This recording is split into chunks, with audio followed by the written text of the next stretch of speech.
The first generation of Pokemon is amazing, and if you disagree, I guarantee I can change your mind in this video.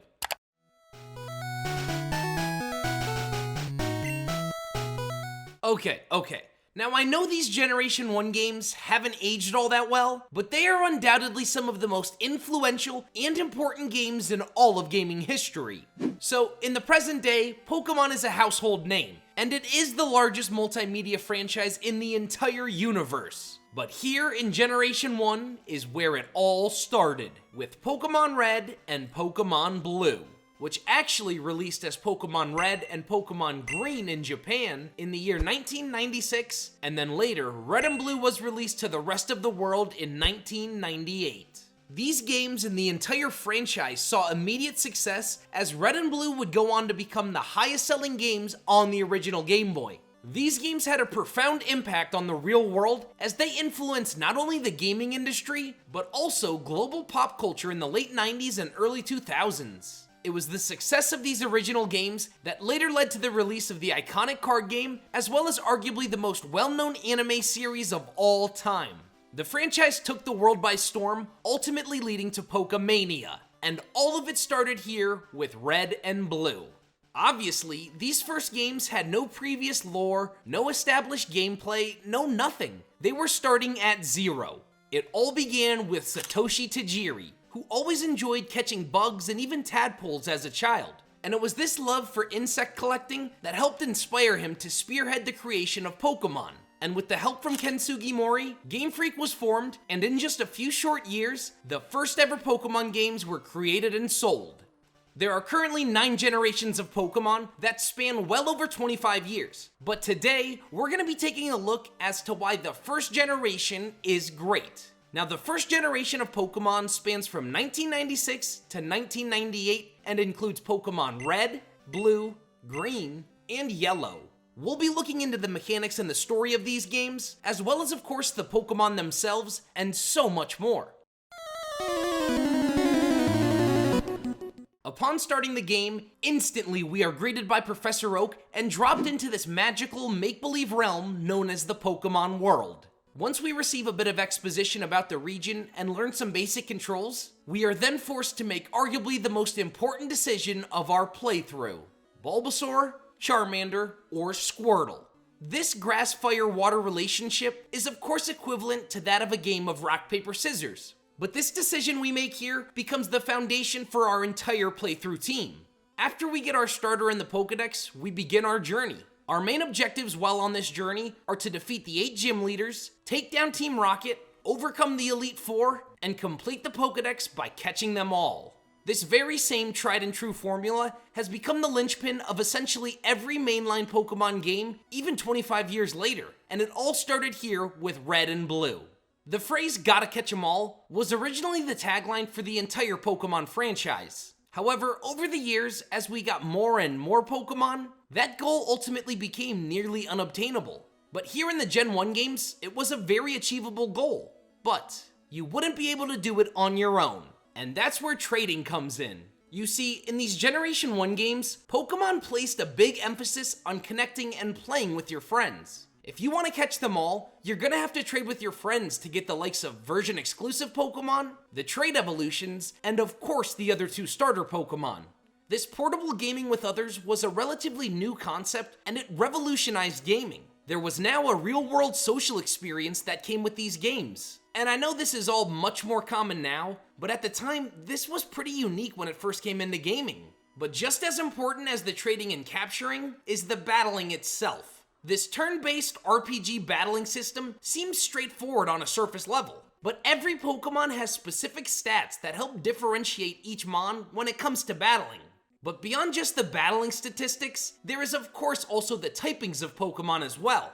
Now, back in the first generation, there was only 15 total typings, and unfortunately, they were definitely not all created equally. The bug type was easily the worst in the whole game. It just had too many weaknesses, bad matchups, and the bug Pokemon themselves also often had really bad stats. There's also a few typings here in Generation 1 that were a bit underrepresented, as all of the Ghost and Dragon types from Kanto were exclusively held to just one evolutionary line each. and then the last type worth noting was of course the Psychic type. Now the Psychic type in Generation 1 was absolutely busted and borderline unfair.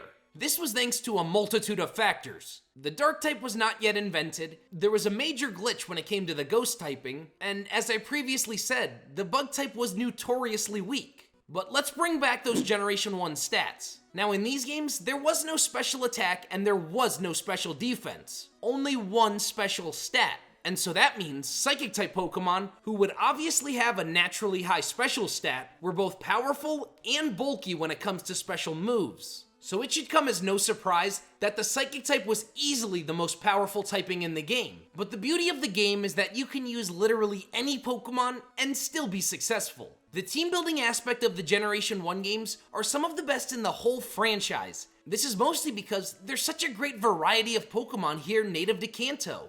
Now the story of these Kanto games are pretty simple. Beyond just completing the Kanto League and Pokedex, really the only other plot from the game stems from Team Rocket. Through Team Rocket, we get to experience the Marowak spirit in the Pokemon Tower, as well as clearing through the Silph-Co, and then finally is the climactic post-game battle with Mewtwo. The main story of these Generation 1 games is certainly not all that deep, and definitely not the best the franchise has to offer. But while the story might be a bit lacking, I do feel as if the Generation 1 games do an astounding job of making these games feel like a real adventure. Because there's not a huge story and not a lot of handholding, it allows us to venture around the Kanto region and just explore. It seems as if this opportunity has kind of been lost to the franchise, but the non-linear paths here in Kanto really help make these games thrive, especially when compared to other games in the series. Also, I do believe these Gen 1 games do a great job portraying and bringing to life the true theme of the Kanto region, which is science, technology, and industrialization. In the games, this is displayed a multitude of ways. We encounter loads of Pokemon with technological origins or inspiration, such as Porygon, the fossils, and of course, Mewtwo. But there's also a handful of interesting locations such as the Power Plant, the Cinnabar Laboratory, and the entirety of Saffron City. And of course there's characters like Professor Oak, Bill, and even Giovanni that really personify this same theme too. And while we're on the subject,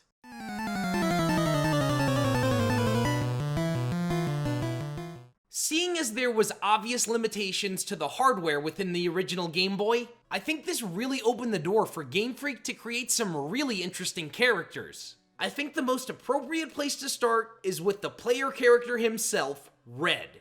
In all honesty, Red is a very simple character, but he is certainly the most beloved and iconic of any of the Pokemon protagonists. An underrated aspect of this character is his quietness. As you probably know, he doesn't ever actually say anything, but I think this quietness actually makes him much more likable, as it kind of allows us to project ourselves or our own personality onto him. We get the opportunity to kind of self-insert ourselves into this mystical Pokemon world. His character also goes through an interesting story arc, as originally, he's just sent on his way to go complete the Pokedex, but he is quickly thrust into the role of the hero as he is positioned to take down Team Rocket and ultimately save the Kanto region. Which brings us to our next character, Giovanni.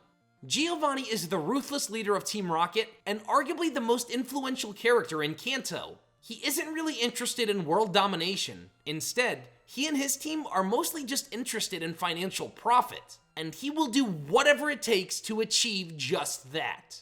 When he's not running his underground evil team, he's also the most powerful gym leader in the region and our final test before the Pokemon League. His final team is quite impressive and filled with some bulky but hard-hitting ground types. There really is a bit more than meets the eye here with Giovanni. While his goals are pretty clear, his ambition to achieve them is actually quite compelling, especially when it involves Mewtwo. And much like Red, Giovanni was so beloved that his lore and story would continue to grow in future games. However, my favorite character in Generation 1 was none other than Blue, Gary, Buttface, whatever you called him, he was the perfect rival. He's brutal, he's mean, he always shows up at the worst time possible, and he will smell us later. Blue is always one step ahead of us. He chooses the starter that has an advantage over your own, he completes the gym challenges before you, and of course, he becomes the champion of the league before you. Our final champion battle with Blue is incredible, but also quite challenging. Of all the champion battles throughout Pokemon history, Blue possibly has the most diverse and well-balanced team of them all. While his entire team is solid, I have to highlight two of his Mons in particular. First is his Alakazam. As we stated earlier, the Psychic type was ridiculously overpowered in Generation 1, and with the exception of Mewtwo, Alakazam is literally the strongest Pokemon in all of Generation 1. Then of course is Blue's starter, which will obviously have the typing advantage over your starter. Whichever one he chooses will pose a massive challenge, in large part because it'll likely outlevel your entire team. As far as the champion battles go, I can certainly say that he has stood the test of time and still remains a top 2 champion in the entire series. But as a rival, Blue remains the best of the best. With modern Pokemon giving us weak, whiny, and forgettable rivals, Blue stands head and shoulder over the rest because he was the jerk who was always one step ahead of us, and this would ultimately help motivate us to want to become better than him.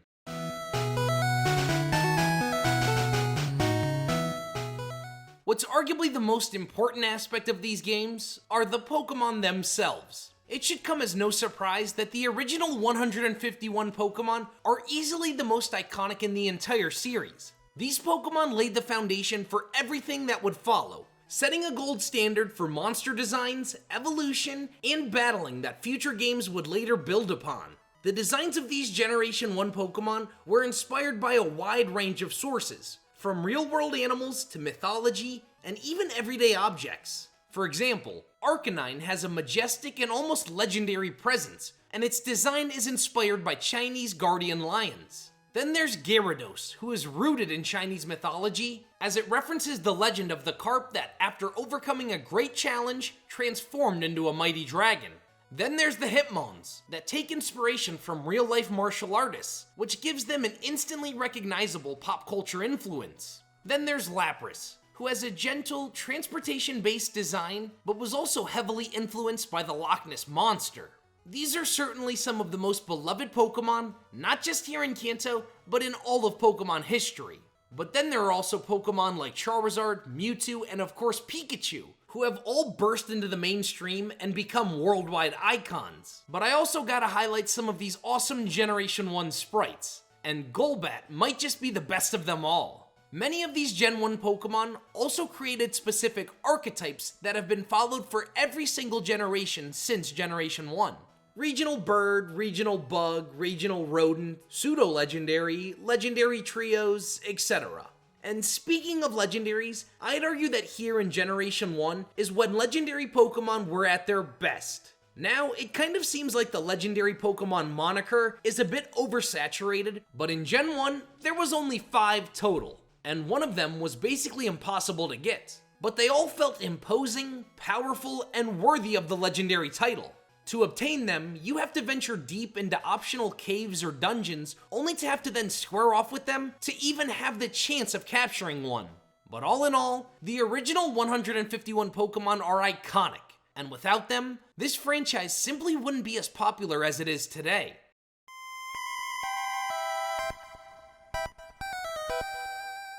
As we all know by now, the Generation 1 games were riddled with bugs and glitches. And while there are some people that believe this makes these games unplayable, many, including myself, find them to be so charming and really make these Gen 1 games special. I will admit, some of these bugs are awful. There is a glitch that makes any move miss 1 in 256 times, and that does include moves that are normally 100% accurate. But of course, there were some glitches and bugs that add to the charm of these Gen 1 games. One of the most iconic is of course the Missing No glitch. And over the years, speedrunners have tested the capabilities of these games by finding glitches and bugs to help complete the games faster by any means necessary. But what I believe to be the best glitch in Gen 1 is the hidden battle with Professor Oak. The process to achieve this encounter is pretty sophisticated, but I will link a tutorial below. Oak's team is incredibly powerful and comprised of Tauros, Arcanine, Exeggutor, Gyarados, and the one remaining starter that you nor Blue selected. Many have theorized that this battle with Oak was originally planned to be the final super boss battle that would take place after the player character became champion.